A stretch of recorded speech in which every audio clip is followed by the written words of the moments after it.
मैं डॉक्टर राम कुमार सिंह, हिंदी अध्यापक, आप सभी का इस वीडियो व्याख्यान में हार्दिक स्वागत करता हूं।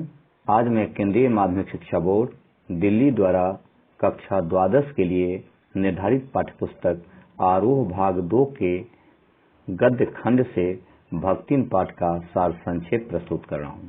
आप सभी तल्लीनता, शालीनता एवं एकाग्रता के साथ सुनेंगे। भक्तिन पाठ का सारांश। भक्तिन महादेवी वर्मा द्वारा लिखित एक संस्मरणात्मक रेखा चित्र है जो उन्होंने अपनी सेविका के बारे में लिखा है। भक्तिन छोटे कद व दुबले शरीर वाली वृद्ध महिला है। लेखिका ने उसकी तुलना अंजनी पुत्र हनुमान से की है, जो बिना थके दिन रात काम करने वाली है। वह लेखिका के पास जब पहली बार नौकरी के लिए आई तो अपना नाम लक्ष्मी बताया, लेकिन यह भी कहा कि वह इस नाम से न पुकारी जाए। लक्ष्मी के गले में कंठी माला देखकर लेखिका ने उसका नाम भक्तिन रख दिया, जिसे सुनकर वह गदगद हो गई। महादेवी ने भक्तिन के जीवन को 4 भागों में विभक्त किया है, जिसमें पहले भाग में माता पिता व विवाह का वर्णन है। वह इलाहाबाद के झांसी में एक सुरमा की एकलौती बेटी थी। 5 वर्ष की आयु में विवाह हंडिया ग्राम के एक संपन्न गोपालक की पुत्रवधू बनी। विमाता ने उसका गौना 9 वर्ष की आयु में करवा दिया। लक्ष्मी के पिता की मृत्यु का समाचार विमाता ने पहुंचने न दिया और सास भी रोने धोने के अपशकुन के डर से लक्ष्मी को नहीं बताई। तो बाद में मायके जाने पर लक्ष्मी वापस लौट आई। वापस लौटने पर सास को खरी खोटी सुनाई। पति के ऊपर गहने फेंक फेंक कर अपने दुख को व्यक्त किया। भक्तिन के जीवन का दूसरा भाग भी दुखद है। उसने एक के बाद एक 3 कन्याओं को जन्म दिया तो सास और जेठानियों ने उपेक्षा की, क्योंकि दोनों जेठानियों ने काले कलूटे परंतु बेटों को जन्म दिया था। उनके पुत्रों को दूध दही खाने को मिलता, वहीं भक्तिन की बेटियां काला गुड़, मट्ठा, बाजरा जैसे मोटा अन्न खाती। लक्ष्मी का पति उसे बहुत प्यार करता था। वह गाय, भैंस, खेत, खलिहान, फलों के पेड़ों की देखभाल करती थी। बड़ी बेटी का विवाह पति ने धूमधाम से किया, लेकिन 29 साल की उम्र में ही दोनों बेटियों का भार डालकर पति स्वर्गवासी हो गया। किसी प्रकार भक्ति ने दोनों बेटियों के हाथ पीले किए तथा बड़े दामाद को घर जमाई बनाकर रखा। अब भक्तिन का तीसरा जीवन का भाग है, यानी भक्तिन के तीसरे भाग अर्थात जीवन के तीसरे भाग में भी दुख कम नहीं हुआ। बड़ी बेटी विधवा हो गई। जेठ के बड़े बेटे ने अपने साले का विवाह अपनी बहन से करवाना चाहा तो भक्ति ने नापसंद कर दिया। उस समय तो बात टल गई, परंतु कुछ दिन बाद भक्तिन के घर में न रहने पर वह तीतरबाज बेटी के घर में घुस गया, जबकि उसके समर्थक गांव वालों को बुला लाए। पंचायत ने कलयुग का हवाला देते हुए विवाह करवाने का आदेश दिया। दामाद दिन भर तीतर लड़ाता। पारिवारिक द्वेष में गाय, ढोर, खेतीबाड़ी सभी खत्म हो गए। एक बार लगान न दे पाने के कारण जमींदार ने उसे दिन भर कड़ी धूप में रखा। भक्तिन अपमान एवं कलंक से बचने के लिए लेखिका के घर में सेविका बन गई। भक्तिन के जीवन में चौथे भाग में घुटी हुई चांद की मोटी मैली धोती से ढके हुए वह लेखिका के घर में प्रस्तुत हुई। उसकी वेशभूषा में बैरागी और गृहस्थ का सम्मिश्रण था। वह तड़के उठकर नहा धोकर लेखिका की धुली हुई धोती जल के छींटे से पवित्र कर पहनने लगी। भोजन के समय वह एक थाली में मोटी और चित्तीदार रोटी तथा दाल लेखिका को परोस देती। भक्तिन बड़ी मेहनती, ईमानदार और स्वामी भक्त थी।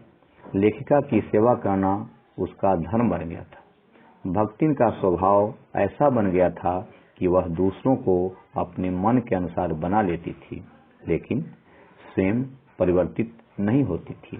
यही कारण है कि वह लेखिका की उत्तर पुस्तिकाओं को बांधना, अधूरे चित्रों को कोने में रखना, लेखिका के लिए दही का शरबत और तुलसी की चाय बनाकर लाना, यह काम वह बड़ी खुशी से करती थी। कुछ समय बाद जब भक्तिन के बेटी दामाद जब उसे लेने आए तो वह लेखिका को अकेले छोड़कर जाने को तैयार न हुई। उसका कहना था कि जहाँ मालकिन रहेगी वहाँ मैं रहूंगी, चाहे वह काल कोठरी ही क्यों न हो। लेखिका के साहित्यिक मित्रों का भी भक्तिन बहुत सम्मान करती थी। लेखिका भी ऐसी स्वामी भक्त सेविका को खोना नहीं चाहती थी। तो यह पाठ का सारांश रहा। अब इस पाठ में कुछ कठिन शब्द हैं, क्लिष्ट शब्द हैं, इसे भी आप समझेंगे सभी छात्राएं। ये शब्द आया है विमाता। विमाता का अर्थ होता है सौतेली माता। वय मतलब आयु, गौना मतलब विवाह के बाद पति का अपने ससुराल से अपनी पत्नी को पहली बार अपने घर ले जाना। अगाध मतलब अधिक। अप्रत्याशित का अर्थ होता है जिसकी आशा न हो। विधात्री मतलब जन्म देने वाली। पुरखिन बड़ी बूढ़ी। परिणति मतलब निष्कर्ष। अजिया ससुर यानी पति का बाबा। वितराग का अर्थ है आसक्ति रहित। पोपला मतलब दांत रहित मुख। नरो या कुंजरो अर्थात मनुष्य या हाथी। चूड़ा कर्म का अर्थ होता है सिर के बाल को पहल कटवाना। अभ्रंश मतलब बिगड़ा हुआ। बड़े लाभ शब्द आया, इसका अर्थ है वायसराय। निस्तब्धता मतलब शांति। अब इस पाठ में जो कुछ गद्यांश है प्रमुख, उसको मैं समझा रहा हूं। पहले इस गद्यांश को आप सभी देखेंगे। सेवक धर्म में हनुमान से स्पर्धा करने वाली भक्तिन किसी अंजना की पुत्री न होकर एक अनाम धन्या गोपालिका की कन्या है। नाम है लक्ष्मीन अर्थात लक्ष्मी। पर जैसे मेरे नाम की विशालता मेरे लिए दुर्वह है, वैसे ही लक्ष्मी की समृद्धि भक्तिन के कपाल की कुंचित रेखाओं में नहीं बन सकी। वैसे तो जीवन में प्रायः सभी को अपने अपने नाम का विरोधाभास लेकर जीना पड़ता है, पर भक्तिन बहुत समझदार है, लेकिन वह अपना समृद्धि सूचक नाम किसी को बताती नहीं। भक्तिन के इस संदर्भ में हनुमान जी का उल्लेख क्यों हुआ है? ये जो संदर्भ है गद्यांश है, इस गद्यांश में प्रश्न उठ सकता है कि भक्तिन के संदर्भ में हनुमान जी का उल्लेख क्यों हुआ है। तो मैं बताता हूं। भक्तिन के संदर्भ में हनुमान जी का उल्लेख इसलिए हुआ है क्योंकि भक्तिन लेखिका महादेवी वर्मा की सेवा उसकी निस्वार्थ भाव से करती थी, जिस तरह हनुमान जी श्री राम की सेवा निस्वार्थ भाव से किया करते थे। तो यह रहा। इससे जो प्रश्न उभर कर आए हैं कि भक्तिन के संदर्भ में हनुमान जी का उल्लेख क्यों हुआ है, तो इसी कारण से भक्तिन के संदर्भ में हनुमान जी का उल्लेख हुआ है। इस गद्यांश को पढ़ने से कुछ और प्रश्न बन रहे हैं। दूसरा प्रश्न है, भक्तिन के नाम और उसके जीवन में क्या विरोधाभास था? मैं उत्तर बता रहा हूं इसका। प्रश्न एक बार फिर सुनेंगे आप सभी।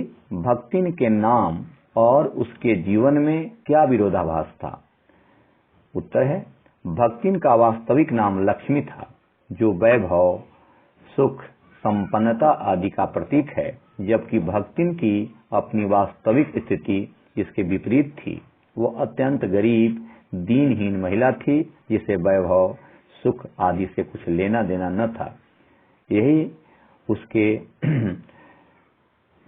उसके साथ जीवन में विरोधाभास था। यही उसके जीवन में विरोधाभास था। यानी नाम है लक्ष्मी, लेकिन वह बहुत दीनहीन महिला थी। और इससे प्रश्न बन सकते हैं इस गद्यांश से, जैसे जीवन में प्रायः सभी को अपने अपने नाम का विरोधाभास लेकर जीना पड़ता है। जीवन में प्रायः सभी को अपने अपने नाम का विरोधाभास लेकर जीना